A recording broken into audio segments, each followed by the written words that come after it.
What's up, Headless Horde? What is going on this Sunday? What's up? So today's gonna be a little different stream. Looks like I'm flying solo. I know Ryan was at a con and he's doing some Game of Thrones stuff. So I kind of figured he probably wouldn't show up today, but that's cool. So earlier this week I dropped episodes 2, 3, and 4. All my breakdowns for these episodes of Rings of Power. So we're going to kind of just go through it a little bit. Definitely I'm going to need you in the chat tonight to ask me some questions. Do something you don't understand. We can look some stuff up. But we'll kind of go through episode 3 and 4. I don't know how long we'll be on. We'll just kind of see how this goes. But yeah, first let me just say that, overall, the show's definitely a slow burn, right? Like, this is not it's not just a super jam-packed action show. It really isn't. It definitely reminds me a little bit of the first season of Game of Thrones. And we get a battle here or there. There's definitely some good stuff in episodes 3 and 4. Episode 4, I definitely did not like as much. Episode 3, I thought was pretty good, though. I thought it moved the story forward. And where episode 4 just kind of dragged for me. And I was kind of disappointed because I did like the first 3. Hopefully, we're halfway through the season, believe it or not. That's why I don't like that Amazon dropped all 3 of those to begin with. I thought it was, I thought it'd be better. Maybe 2, fine, But the reason why they dropped 3, I think, is just because they do that with all their shows. But when you have a series that is only 8 episodes, it's just, I don't know. Personally, I just would like them to just drop 1 in a week, or like I said, do 2 in the front, and then then let us go with the next 6 weeks or whatever. So, hey Christina, how you doing? Appreciate you being here. But yeah, so we're just gonna kind of go through episodes. We'll obviously start with episode 3, and then we're just gonna kind of go through some bullet points I had made up just to kind of keep us on track. Try to get out of here maybe by like 8:30 if we can. So I'm gonna kind of like roll through this. But again, if anybody in the chat has a question, please just throw it out there. Also in the poll, go ahead and tell me, what are you rating the first 4 episodes if you are all caught up. All right, so episode 3. So this one is titled "The Eagle and the Scepter," and this one will be opened up with a flashback, actually. So this is how interesting that what they've done. They've actually done this twice now in 3 episodes.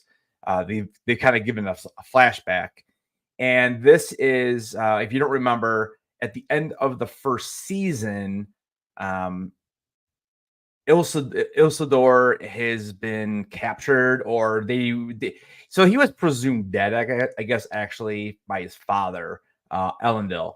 And so they kind of go back. They show Barrack, which is the Isidor's horse, and you can see that his father is trying to find him. The horse doesn't want to cooperate, and he ends up letting the horse just kind of go. And but yeah, so I mean, it's interesting because the next scene we get Isidore, or I'm sorry, we get Barrack kind of running away, and it's really cool because Barrack is a badass in this episode. He really is. And you see him kill a couple orcs because I think things like 4 of them jump out at him or whatever, and they're like, "Meat's now back on the menu." So a nice cheesy line. I find to say that was sad actually in the original trilogy. But eventually Barrack kind of goes into this forest. The orcs don't want to follow, and ends up finding Isidore all webbed up in this cave. And who appears but Shalab? Like, how cool was that? And if you don't remember Shalab, he is this spider apparently is thousands of years old, and it is the same spider that Sam and Frodo end up fighting. I believe it's in the 3rd movie. I think it's in the final movie in the trilogy.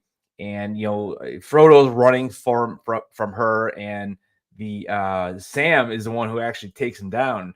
And it's cool because Isidore escapes the same way Sam had fought Shalab in the movies, where he kind of grabs the fangs so he can't bite. So I thought it was a cool little callback. I think I always like when they bring in these other characters from the movies that can be around, and they don't do too much with them. They're just kind of there, like a little cameo. But what's cooler than a giant spider cameo? What's up, Johnny? How you doing, brother?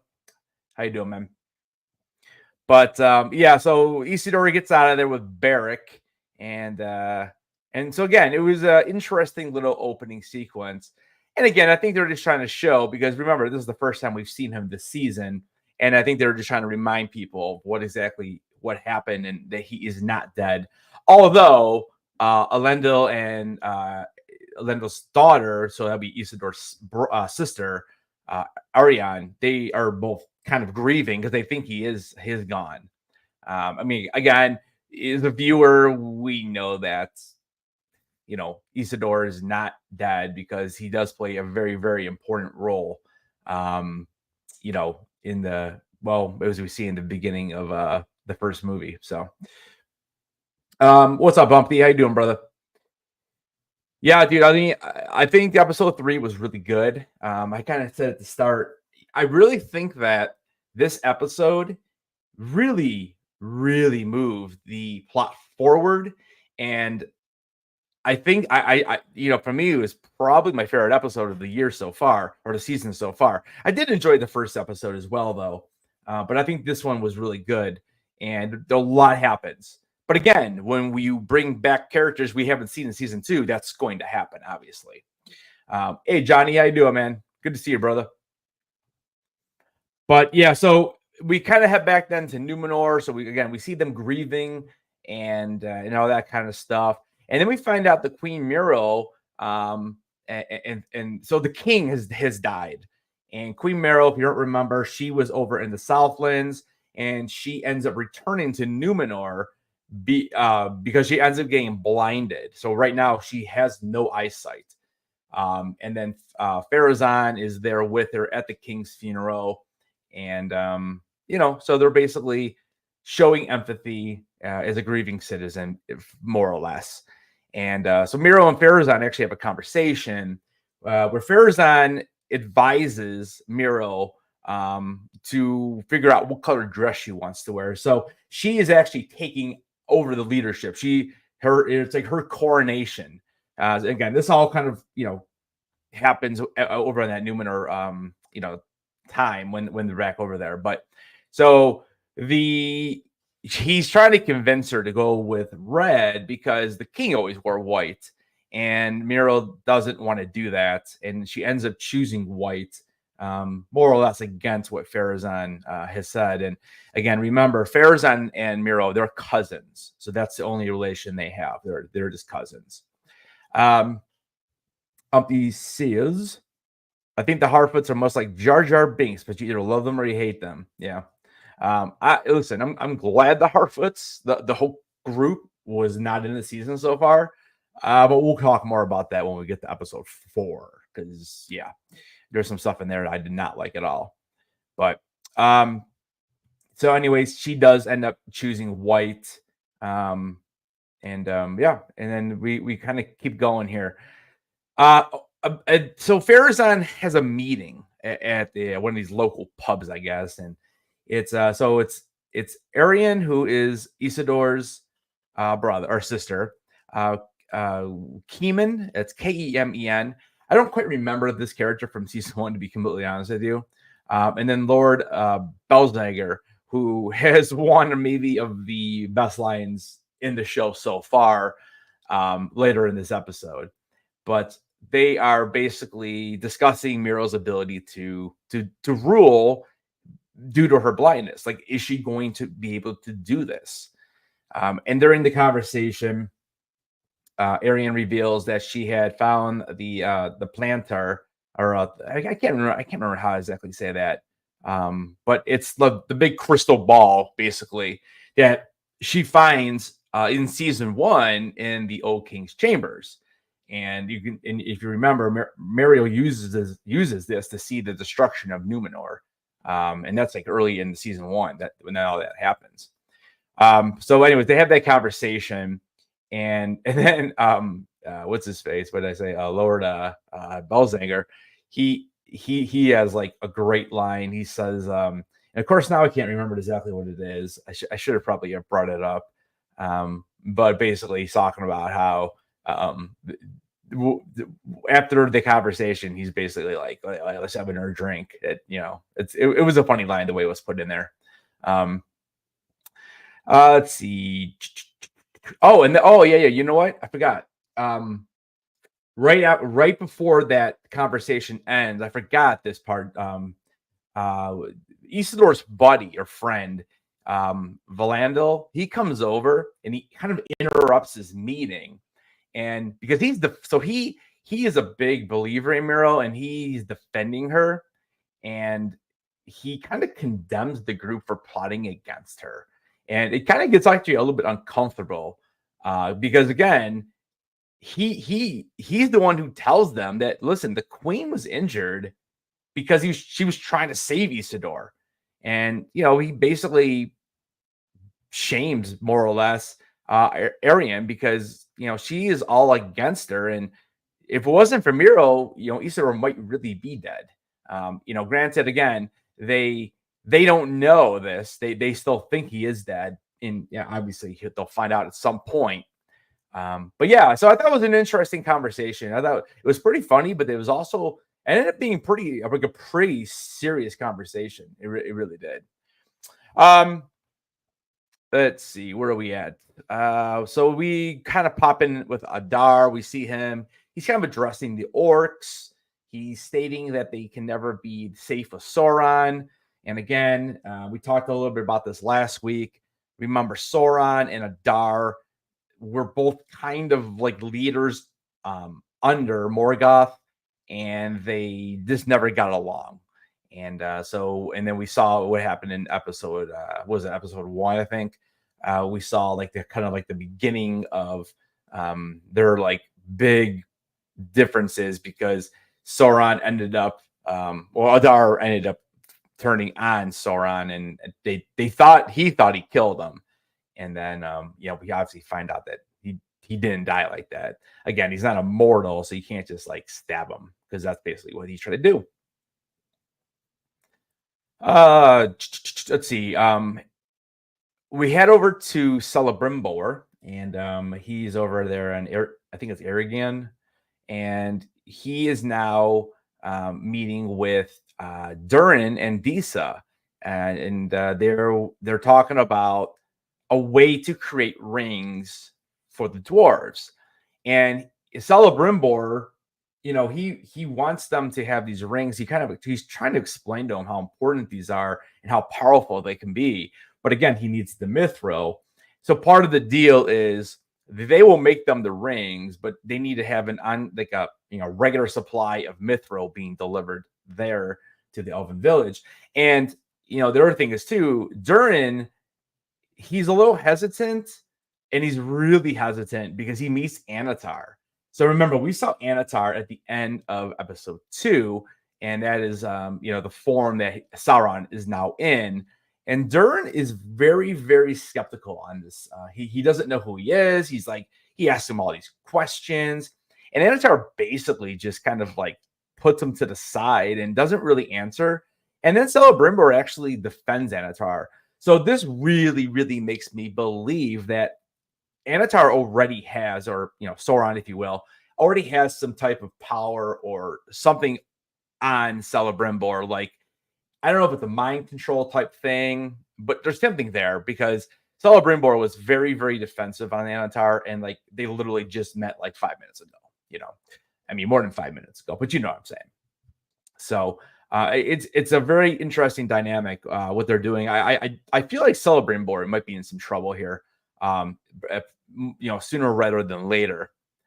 So what they do is they decide to bring this up to King Durin IV, who is Durin's father. So they kind of head back to Khazad-dûm, and they end up talking to his father. And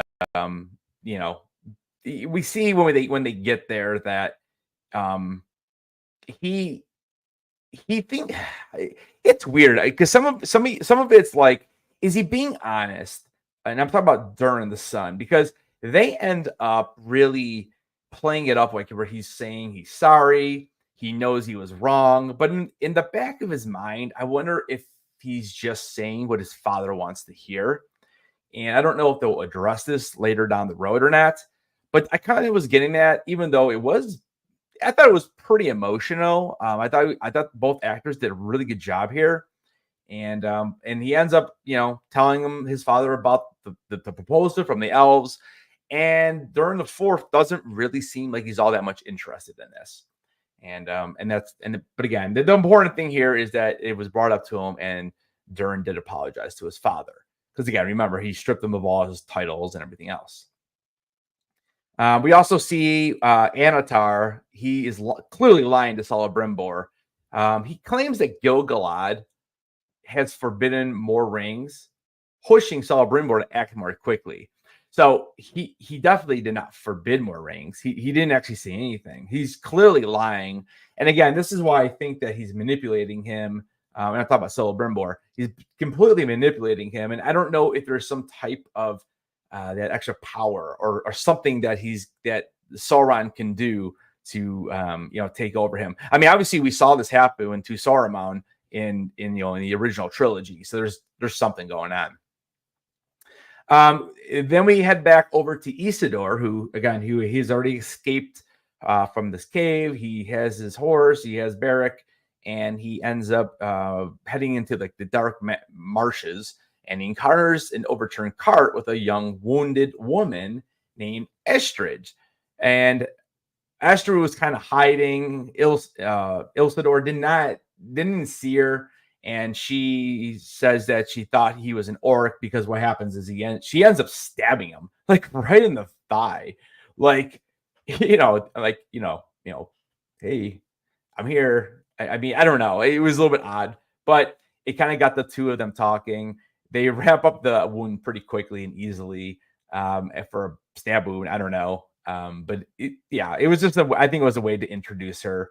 And we'll find out more about Istrid moving forward.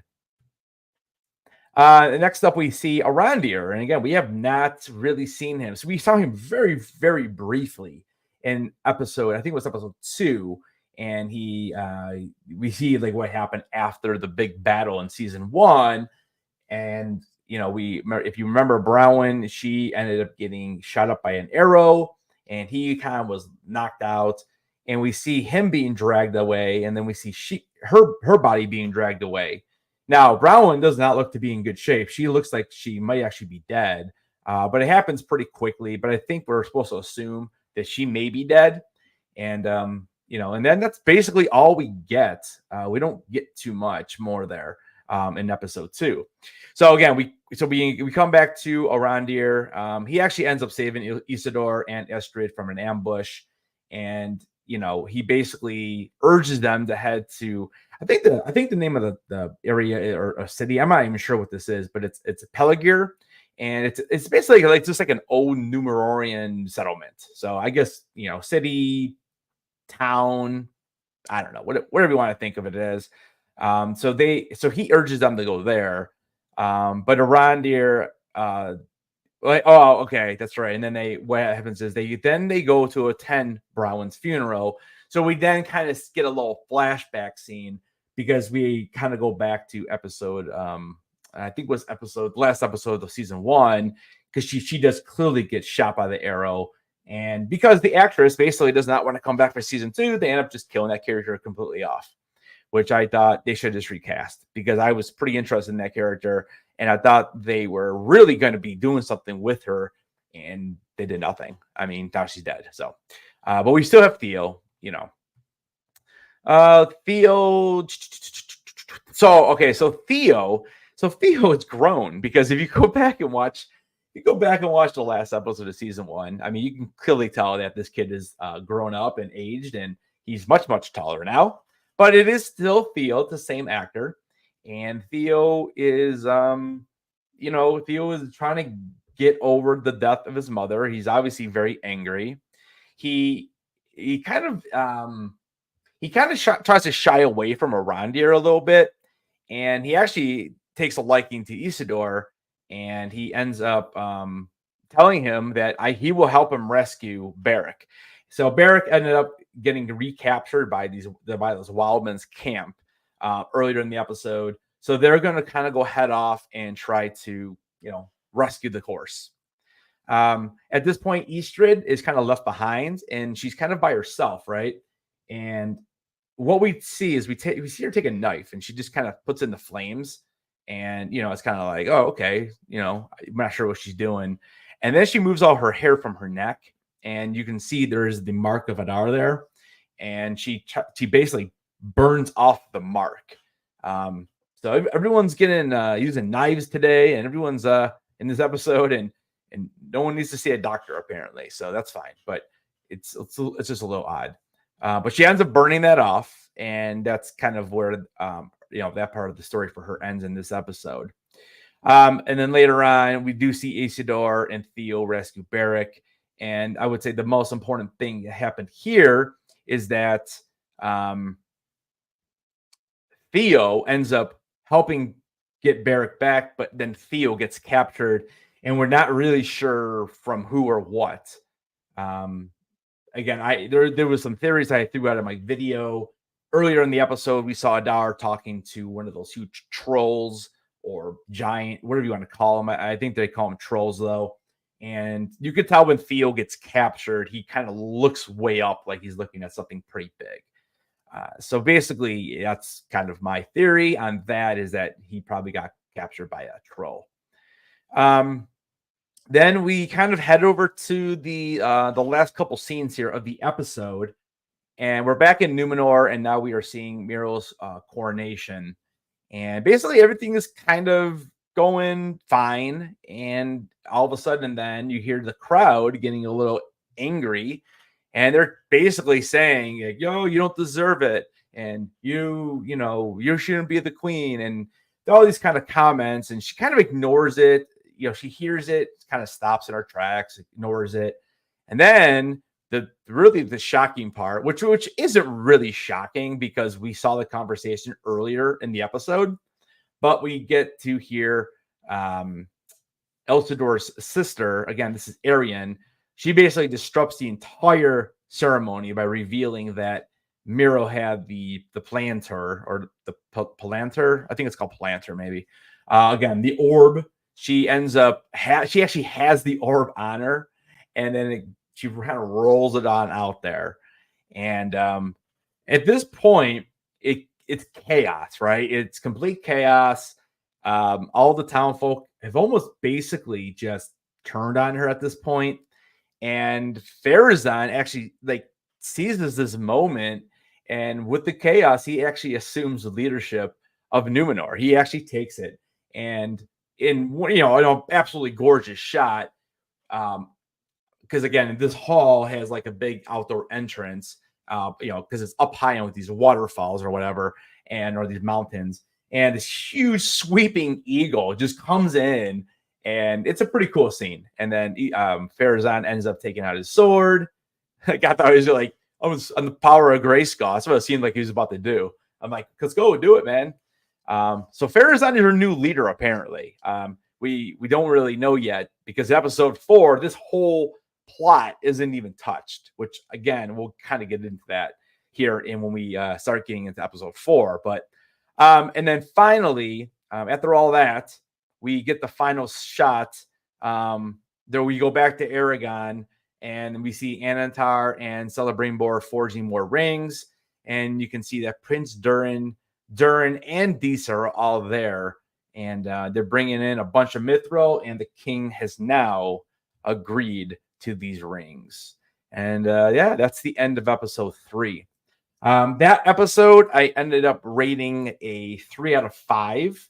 And if I took it out of 10, because you can be a little bit more specific, I would give it probably a 7.5 out of 10. So I'd be a little bit higher than a 3, but when I was on my videos, I was just going out of 5.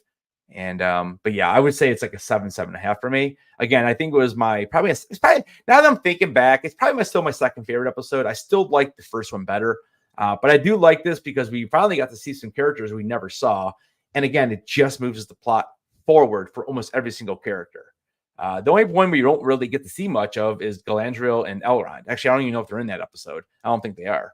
But again, they were so heavily, part of the first 2. It's fine. So I don't know, guys. If you have any questions about the episode or anything, again, let me know in the chat. I'm just gonna kind of keep rolling, I guess, and go right into episode 4 here. All right, so episode 4. Let me pull up my notes here really quick on this one. So episode 4.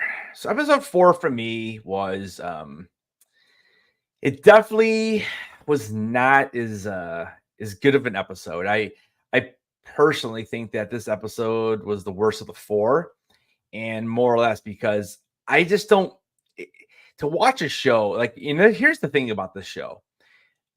I love it because it is long, right? These are not short episodes. I mean, we're talking hour and 20 minutes. I mean, it's almost like a small movie, which is probably why they only have 8 episodes. But with that being said, if you have that much time in an episode, I feel like you got to do something more, because I just feel like in this episode, we kind of came to a halt and just really nothing happened. I mean, yeah, I don't know. I wasn't I just wasn't a big fan of this one. But we'll kind of go through it, and we'll talk about it a little bit. So we start off with Galadriel and Elrond and what their mission actually is right now. So they are set out for Aragon. So they're going to try to get to Celebrimbor, basically. And all there are tensions between these two characters, right? So in the episode 2, we saw that they almost kissed and stuff. It was, again, I told Ryan, I thought it was kind of odd. But here they are definitely like, I don't know. I don't want to say they're arguing, but if you don't remember, Gil-galad ended up taking the leadership role from Galadriel and gave it to Elrond. And so I think she is definitely upset with this, being, having a diminished command role now at this point. even though he did say that she would be second in command. But again, she is obviously one of the best fighters and most, a very good leader as well. And again, I think it was just because she was so gung ho on the ring thing. And I think that Elrond, remember, does not really believe in these rings at all. But they encounter so they're traveling over there and they encounter a destroyed bridge, basically.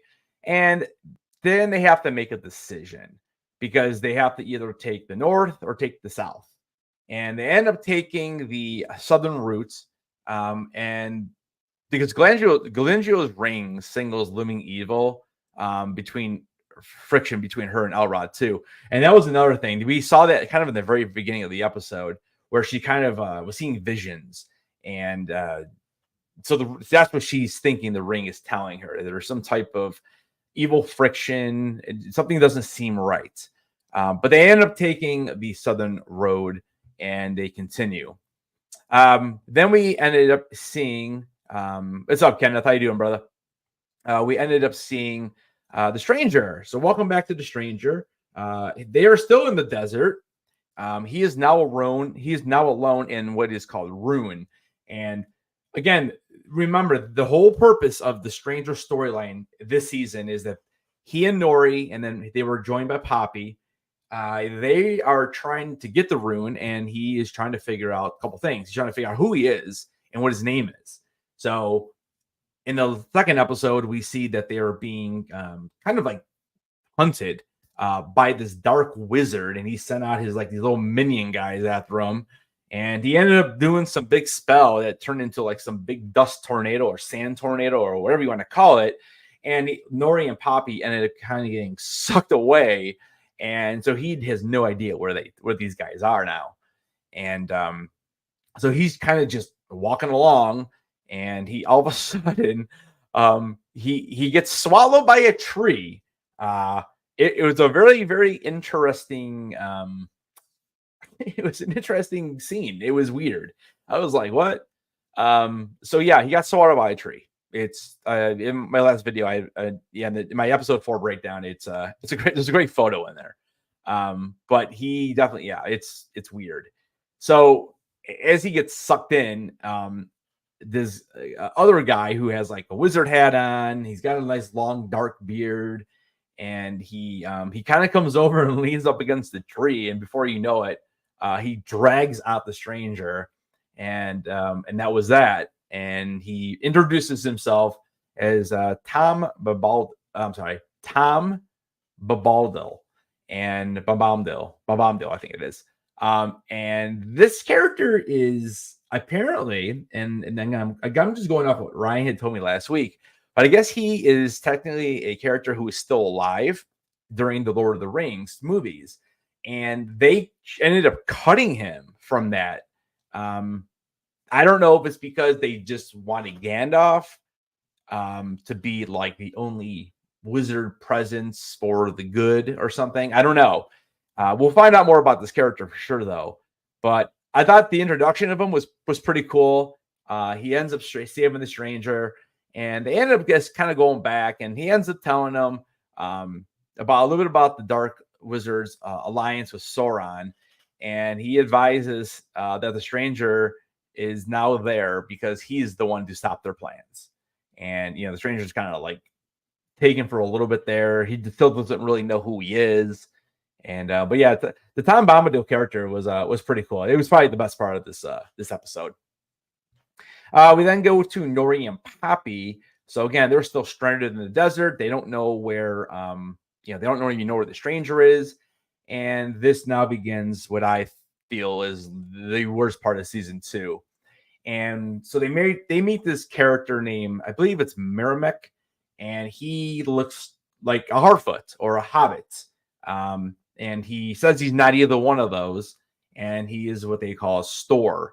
Actually, I'm not even sure if he's the one who says it. I think it's actually the leader, Gundabal. And so they end up going to this village, and they meet Gundabal. And I'm pretty sure she's the one who tells them that they are not hobbits or they're not Harfoots. They are known as Stors. And just, it's all related. Like, they're all like ancestors of one another. So like we have the Harfoots, we have the Stores, and then later down the road we have the Hobbits, and so on and so forth. And it's just kind of like they're all like, I don't want to say they're related. They're just ancestors of one another. So, but it's the same kind of thing. And she goes on and tells them that where did I leave my place here? I'm trying to leave my notes. Sorry, guys. Gundabul says that she does not trust them right off the bat, especially because they had brought up the fact that they were trying to find the stranger who is a wizard, and she doesn't want any part of it. So she doesn't really trust them right off the bat, and ends up telling them that they're going to have to leave the next day. Like she basically said, you guys can stay here for the night, and then you have to be on your way. So that's kind of the way that goes over there. Again, I don't think, do we really need another group of stores? I mean, I don't know, dude. Like, to me, it's just, I don't know. I just, like, we got rid of the Harfoots, thank God, because I thought that was the worst part of season 1. And I understand they needed something or somebody to find the stranger, and everyone loves hobbits, so they brought these new characters in. And I mean, obviously they're not new because they're in the book, but still, you know what I'm saying? And the Stores, do we really need these people again? I don't know. I wish they would have not even done this, but we'll see what happens. Maybe they have a bigger role than I think, but right now I'm just kind of like, another group that we have to, like, I don't know, that just take up screen time. And I just feel like that group doesn't move the plot forward in this episode at all. Like, they just go off on their own again. Like, it's silly. I have a question here. Did you catch what the evil wizard dude said when he was looking for them? Remind me. I'm not sure.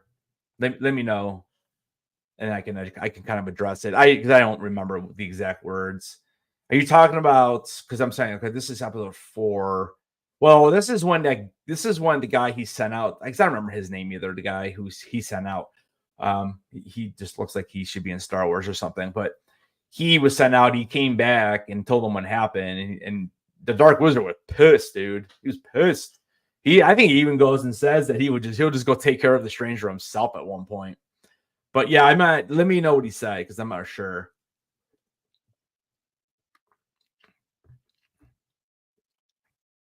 You think he called them hobbits? Okay. That's not what I thought you were going to say. I would have to go back and watch it now. I'm not sure. And I'll have to see exactly what he says.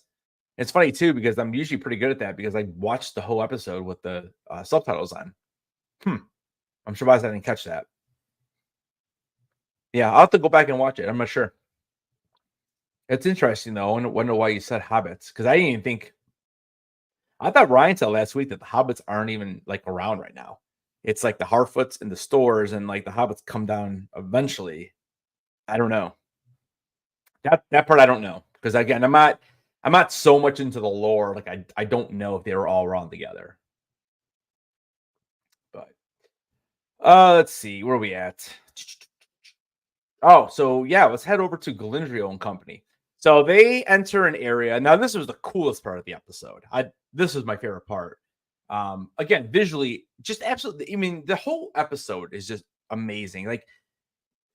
Like really quick, not to like even dwell on this or bring this up again, because I know I brought it a little bit last week, but like, I just go to think, like, let's bring up the stupid acolyte again. Just look how much better and bigger this show looks. And I know the budget is much bigger. It's the most expensive store ever, or series ever made. But dude, $180 million for the acolyte is nothing to, like, laugh at.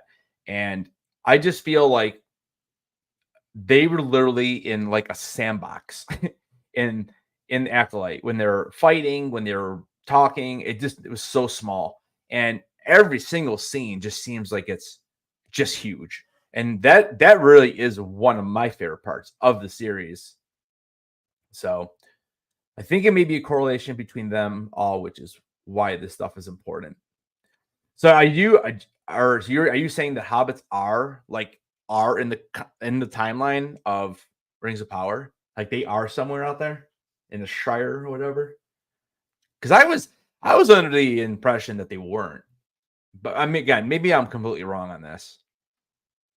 Yeah, I don't know because then I thought Ryan said that last week. Unless they just never meet. I don't know.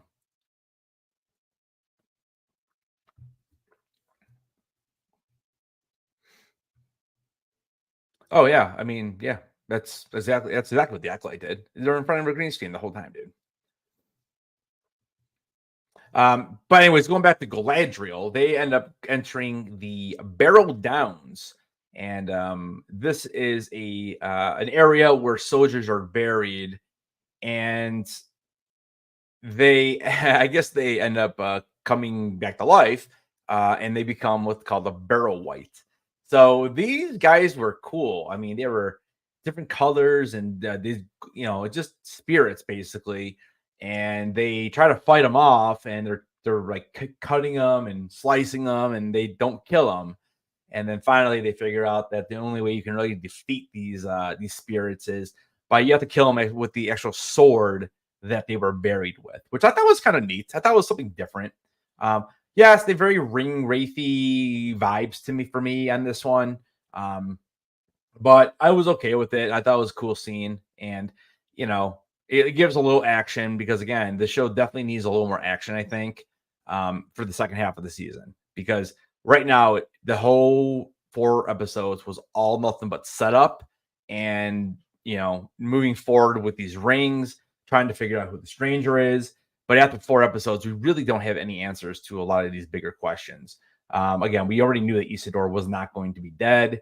We knew that, well, we didn't know about the Dark Wizard, but we figured that somebody was going to be chasing after the stranger. I mean, I don't think that was like some revelation, that they're just going to go magically get there by themselves and nothing's ever going to happen.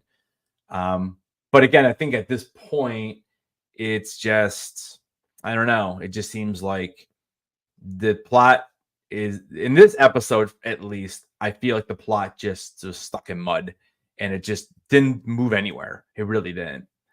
But again, it was a cool scene. We then get back to Isidore and Arondir, and they're talking about trying to rescue Theo, and they end up talking to Eastrid, and I don't know how like I don't know how Arondir saw this. I mean, it was kind of out of nowhere.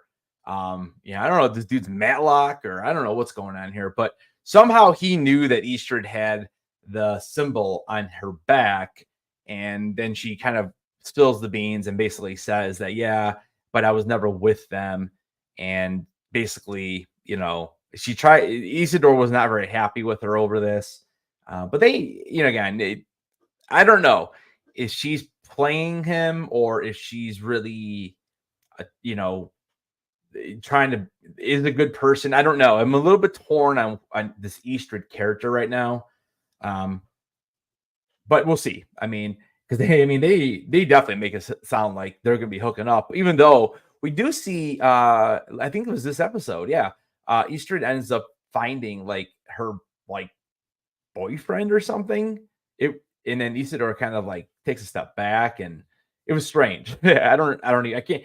Yeah, I think I'm pretty sure that was this episode, but I don't know. It was fine. I just thought that they would wait to further down the road to bring all that up, but around here, like I said, he's like Perry Mason or Matlock or something, and he was able to find that out right away, which was kind of strange. I don't know. I didn't really like it. I figured it would be down the road more, but um, let's see. Humpty, I'm coming back over here now. All right. I don't think they're in the lore timeline, but if you look at this, it's not going. Oh, yeah, dude, they changed it, and that's why the name of my last video for the breakdown for this episode was "Are they changing the lore?" Because I thought there was quite a bit of things that they changed up on this one. It stays true. The second I saw them, I knew they were, yeah, damn, it's too much D&D. Yeah, yeah, dude, those guys were cool though. It was cool. I thought that was a good scene. I don't think we get a lot of plot until the end. So Well, dude, they're supposed to go 5 seasons, but I know the viewership is down. I don't look at the numbers and all that. I just watch the show because I like it. But I can totally understand why people. I mean, there's definitely negativity on the show. And is it the best show ever made? No, unfortunately, it's not.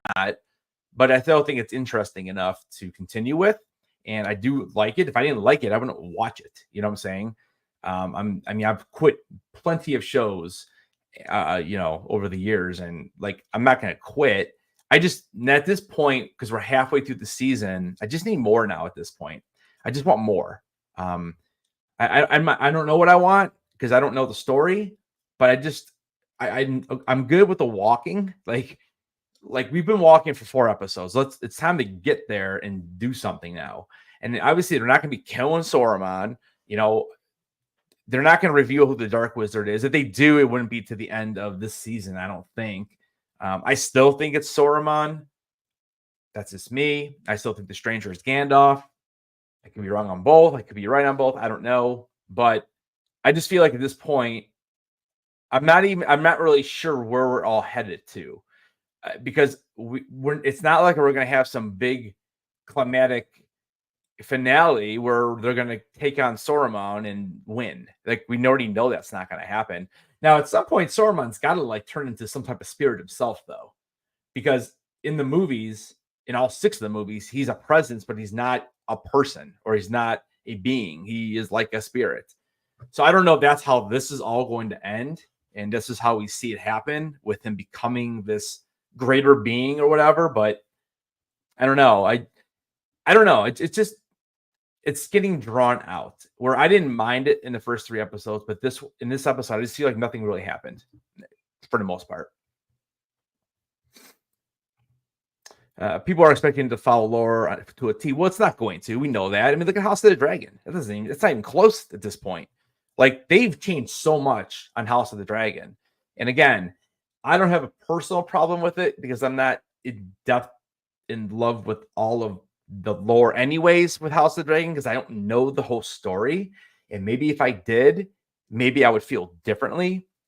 But for this, it doesn't bother me.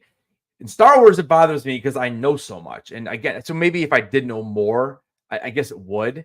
But I'm probably never going to go read the book. I'm just not. I don't know. Maybe that's a bad way to look at it, but exactly. And exactly what you said, the last sentence. It's a great watch, and that's why I'm doing it because I do enjoy it. And again, maybe if I was like Ryan and I knew it all, if I knew all the lore, sure, then maybe I'd be pissed. Because I mean, that is one of the reasons why I was mad with the Acolyte.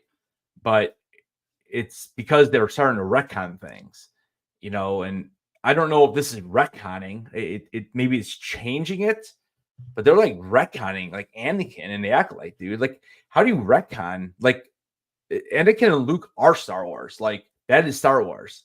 And I understand they want to make it a bigger IP. And I don't mean to turn this into a completely, Star Wars stream all of a sudden, but like, that is like the big difference for me is that when you start retconning these characters that are like, have 20, 30, 40 years at this point, and yes, okay, maybe they're changing some stuff up in this, and even like House of the Dragon, like some characters aren't even going to show up.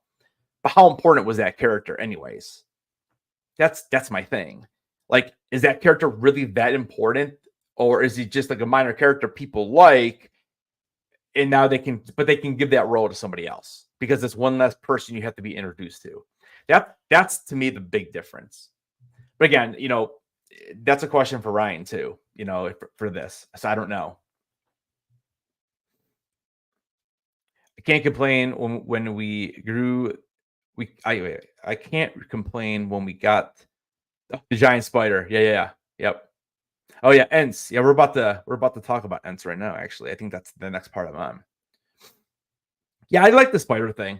I thought it was cool. And the first thing I thought of was like, I wonder if it's the same spider as in Return of the King. And then I'm doing a little Google search. It seemed like it was all but confirmed by the showrunners. So I thought it was cool. Again, cool little a cameo that kind of makes a little bit of sense. Yes, I know it's not the same area that he is or she is in. in Return of the King, but we're talking like 1,000 years. Like, I'm pretty sure the spider is a lot of move, because there's a lot of people criticizing that. I'm pretty sure the spider is a lot of move, and you can go to different caves. Like, it's a silly thing for people to say, I think. Again, is Shalab even in the books? Like, I have no idea. Let's see, where are we at? Oh, we were talking about, okay, so yeah. So anyways, the whole Isidore and Istrid thing, stay tuned. I don't know. I'm not sure exactly what they're gonna be doing with her. And then then they do go manage to rescue Theo and then they convinced Ents to let them live. So Ents was just a giant talking tree, and basically lets them go and lets them do what they need to do, because they said that they're all about the trees and they want to help preserve the forest and all that kind of stuff, basically. But yeah, obviously we go back to what is it, Two Towers? I think that's the first time we see the walking trees, and those trees are cool, and Enzo's pretty cool too. So again, the little cameo, kind of relating everything. I have no problem with that, man. I think it's cool when they do that kind of stuff. Is it's in the book? No idea. Absolutely no idea. It could have been for the show. I don't know. And then let's see. Let me head back to chat really quick. Umpty says the one thing of House of Dragon has going for it, it is based on a book of viewpoints, and that's the other thing too. And you're right about that, and because I know, like, Ryan had said to me, it was either last week or the week before. He's like, well, you care about the changing of the lore in Star Wars. I'm like, yeah, because we're seeing the story play out. We're not being told the story. We're seeing it. Whereas, like you just said, in House of the Dragon, the lore is based on what people think. It's not even necessarily the people that were there. And that's the big difference. And I've said this many, many times, and I'll say it again. I look at it as a history book. And when we were in school, we read history books, we learned history. And again, guess what? You find out that a lot of that history is not the way it actually happened. And that is the way I look at House of the Dragon, because of the way that George decided to write that book. So that's the way I look at it. That's why, for me, when they change things in House of the Dragon, I'm okay with it, because of the fact that we don't know 100% if these people writing the book knew 100% of what was going on. Maybe they heard of a name. Like, who is it? Baylor? Balar? Is that who they're talking? I think that's the son that they're not bringing in the show at all. Well, maybe something happened, and maybe this Baylor was a stillborn, and it just, for some reason, they hit it so well, and nobody ever knew. And these maesters that wrote this book, they never knew about it. I don't know. I don't know. I mean, there's a million different things that you can say about that. So, but that is why I don't have a huge that's why I'm not against what they are doing in House of the Dragon. Now, George R.R. Martin clearly is. I don't know if you saw what he wrote on his blog. I was going to do a video on it, and then of course the blog was taken down, and I'm like, whatever. I don't feel like complaining about George, because without George, we don't have any of this. Without any of the House of Dragon or Game of Thrones. So I'm not going to just sit there and rip on the guy for them not doing something that he thinks is wrong, because it's not from his book and people changed it. But as soon as you take a show to a television series, you know that you're not getting every single thing you put in that book. Like, it's impossible. I mean, obviously they had to add stuff too, because like I said, that chapter, the little section from like season 2 was like an hour and a half audio. Like, that's not much when you just listen to it for an hour and a half. So things are going to change. It's just the way it is. And you can say, oh, well, when George Lucas sold to Disney, that gives Disney the right to do whatever they want. Yeah, it does. You're right. It definitely does. But why are you going to destroy what he did? Why are we changing this? Why are we saying that Anakin was not the first one? Like, that is my biggest issue. So that's my 2 cents and all that. But let's go ahead and knock this thing out. I'm going to try to get out of here in 5 minutes. The last couple things here from the episode. Again, this episode for me just didn't do much. It just didn't. I feel like episode 4, you could have blended in with episode 3 and maybe made it an hour and 45 minutes and got everything done. Like, I just don't think there's enough in here. But anyways, we go back to Galadriel and Elrond, and Galadriel has a vision of she experiences a vision of Morgoth's crown. So this is pretty cool. And this is Sauron without his disguise and an injured Elrond. So this is what she saw in her vision. So Elrond being injured, she saw the vision of Morgoth, and then she saw Sauron without a disguise on. And then this vision strengthens her resolve to defeat Sauron. And this basically prompts her to demand Elrond Praetor Sauron's defeat over every single thing else. And then basically what happens is they encounter some orcs. She basically takes them out, gives the ring to Elrond. So she takes her ring off and gives it to Elrond. He obviously does not want it, but she says, you got to take this. This is the most important thing. This is how you defeat Sauron. And then she kind of hangs back and, basically takes out the orcs. And that's basically it. I mean, again, not a whole lot in the episode, honestly. There wasn't a ton. So I gave this one a 2 out of 5. So if I do it on a scale of 10, I'd probably give this like a 5.5. It really was not a good episode. I did not like it.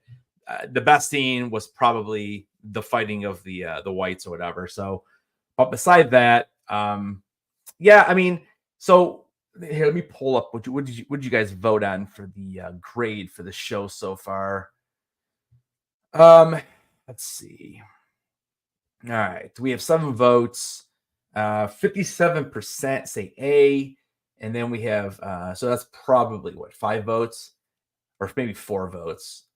Yeah, 4 votes, and then everyone else. We have 3 other votes at B, C, and F. I mean, I definitely wouldn't say it's an F. I'm enjoying it. I actually am enjoying it more than season 1 right now. But we'll find out how episode 5 is, because I think episode 5, you could either take the fans like me that are like not in the lore. I'm just watching the show just to watch it. And if episode 5 is slow again, it doesn't do much. People like me that are just watching it, they may just say, you know what, I think I'm good. It was okay. I'm just going to leave it there. And they just may walk away. But if you come with a banger in episode 5, now you got people hooked for the rest of the season. And hopefully the numbers show it. Again, I will be here for the rest of the season. Because again, I do enjoy it. I just need a little bit more now. I need a little bit more. We've had the setup. You only are giving us 8 episodes. So I need a banger in episodes 5 and 6. And then maybe we slow it down a little bit on 7. And then 8, you come out firing with something. Because I'm not even really sure where we're going. Honestly, besides making the rings with an eventual fight against Sauron. And I mean, I would imagine that Sauron's going to kill somebody in this. I mean, again, if I had to put money on it, I see Celebrimbor is probably a goner by the end of the season. I don't know. Sounds like a video. Maybe I'll make a video on that, since I don't have an episode to break down to Friday. But I don't know. Let me know, guys. Any other questions before we get on out of here? I was able to knock out both these episodes today in just under an hour, which is really good. And yeah, I'm gonna go watch some football, I think, and chill. And then we got to work tomorrow. But I appreciate you guys hanging out. We got 7 in the chat. I know not a ton of subscribers watch this. So if you are hanging out, I do appreciate it. And if you're new, don't be afraid to say hi in the chat. All right. I think we're going to go ahead and close this one out. Very quickly, videos for this week. I will be dropping one tomorrow on the whole New York Comic-Con. So they are dropping their exclusives portal, which is going to be, I think, next Tuesday for VIPs, next Thursday for everybody else. So I will give some hints and tips and tricks, hopefully, to try to get yourself into that Funko booth. And so I'll be dropping a video about that tomorrow. I'll be dropping another video on San Diego Comic-Con because, dude, we have returning registration is in like a week, like 2 weeks from yesterday. It's crazy that we have to buy tickets already for this thing. So I'm going to be sending out a video on that one with some tips and tricks. And I'll be also doing a live stream on September 21st, which is a Saturday. And we'll be going live around 11:30, and the tickets go on sale at noon. So I'll be doing it live with you guys.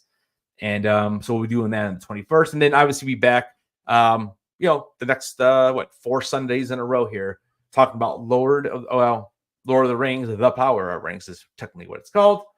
And, but yeah, so that's kind of what we got coming up.